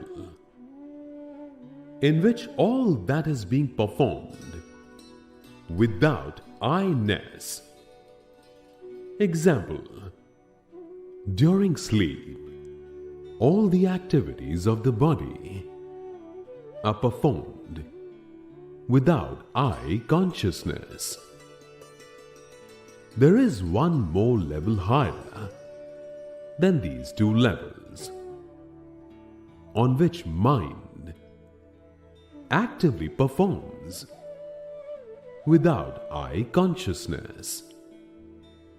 This is called superconscious level or Samadhi, the state in which consciousness is in concentration and is illuminated by the divine light without any desire. That superconscious state is Samadhi. Samadhi is the state of consciousness in which there are no objects, no passions, no aversions, but there is supreme happiness and supreme power. According to Lord Swaminarayan, Samadhi can be achieved by two ways. One is controlling the prana through pranayam, whereby the chitta is also controlled. The other is by controlling chitta, whereby the prana is also controlled. When is control over the chitta achieved? It is achieved when one's vrittis or mental tendencies are detached from everything else and focused only on God. However, these vrittis can be focused on God only when desires for everything else are overcome, and only a singular desire for the form of God remains. As per Vachanamritam, Gadara Pratham, the 26th, when a person enters into deep sleep, he shirks from the conscious level to the lower unconscious level. In that condition, he not only breathes, but also does other bodily movements, like changing sides, etc. While doing so, he has no I consciousness that I am doing this act. When he wakes up from the sleep, he remains the same individual as before. When an individual enters into Samadhi, he may be insane, subtle, fool, ignorant, or a sinner. But from Samadhi, he comes out with a new get-up of wise, pious, and a compassionate man. Why does it so happen? Lord Swaminarayan has given its explanation in Vachanamritam of Gadara, Madhya the 20th. As long as Jiva is in the body, it is only the Drashta, witness of the senses, and Antahkarana. When that Jiva experiences Samadhi, it abandons its role as the Drashta of the Indriyas and Antahkarana. And like Brahma, who transcends Maya, that Jiva becomes Chaitanya, and its rapport with the form of God being maintained. Jiva attains likeness to that Brahma through Samadhi. Then that Jiva can also be said to be Brahma Roop. As a result, its Jnana, knowledge, also increases. Devotees whose strength of the Indriyas is coupled with austerities, Nivrutti Dharma, and Vairagya, attains yogic powers like that of Narad, Sankadik, and Shukji. One who has attained yogic powers can travel to God's abodes, such as Swet Deep, Badrikashram, etc., in his very own body, and can also travel to all places in this realm and beyond.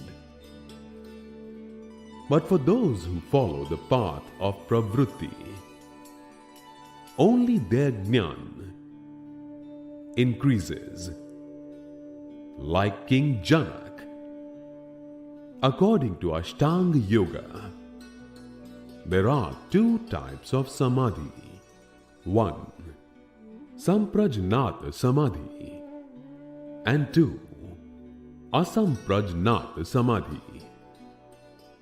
In Samprajnata Samadhi, all the powers to control the nature are obtained, whereas Asamprajnata Samadhi is fructified by constant study of ending all the mental activities. Bhagwan Sri Swaminarayan indicates two types of Samadhi in Vachanamritam. 1. Savikalpa Samadhi.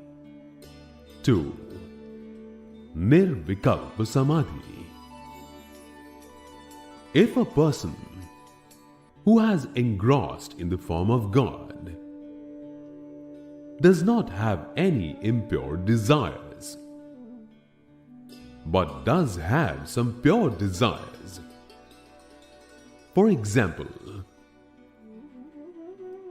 I wish to become like Narad, Sankadik, and Shukji, or I wish to go to the hermitage of Narayan and stay with the munis there to perform austerities. Or I wish to go to Chhatedi and become like a mukta of Chhatedi by performing austerities. Then such a person is said to be in Savikalpa Samadhi. On the other hand, one who does not entertain such desires and having attained the attributes of Akshara Brahma remains engrossed only in the form of God, is said to be in Nirvikalpa Samadhi, as per Gadada Pratham, the 40th. Regardless of whether a person has controlled his prana or not, if he has firm conviction of the manifested form of God, without any form of doubts whatsoever, then he has attained Nirvikalpa Samadhi. As per Vartal first, once in Vartal, Bhagubhai Patidar of Bhadran approached Sriji Maharaj and asked, Maharaj, how does Samadhi actually occur? Sriji Maharaj replied, so many types of rocks are there on the earth. A magnetic rock also appears similar to all of the other rocks. Yet there is a natural magical property in it. When a ship sails past a mountain of magnetic rock, then all of the iron nails of the ship are drawn towards the magnetic rock due to its magnetic property. Similarly, when God is incarnated on earth as a human, he appears similar to all other people. But due to his magnetic personality, when any person has his darshan with love and faith, his senses are automatically drawn towards him, and his mind instantly enters Samadhi. As per Vartal the 13th, once entering into Samadhi, it is not easy to come out easily from the form of Brahma to physical body. Only in 3 cases Jiva returns to body, coming out of Samadhi. 1. Inclinations to worldly pleasures are so strong that they provoke Jiva out of Samadhi. 2. Highly powerful muktas can enter and exit by themselves from Samadhi according to their will. 3. Such muktas grant Samadhi to other persons and also make them return to body from Samadhi. As per Gadada Pratham, the 73rd. Lust does not uproot even in Samadhi. Ratna Bhakt of village Bhadra had mastered Samadhi, yet the seeds of lust were not burned from his heart. When Sadguru Gopalanand Swami had taught him the technique of Pratilom Dhyan, the ultimate kind of meditation. Ratna Bhakt started meditating upon the form of Lord Swaminarayan with Lom Pratilom Vritti, and by merging his soul with the light of Akshar Brahma and achieving oneness with it. As a result, the lust mingled with his jiva had been burnt out. Thus, it is proved that Pratilom meditation is superior to Samadhi. That is why Abjibapa Shri said that Samadhi is a Sakam Marg. One who visualizes the form of Sriji Maharaj constantly is a true achiever, and such sublime position of achievement is the only Akhand Samadhi.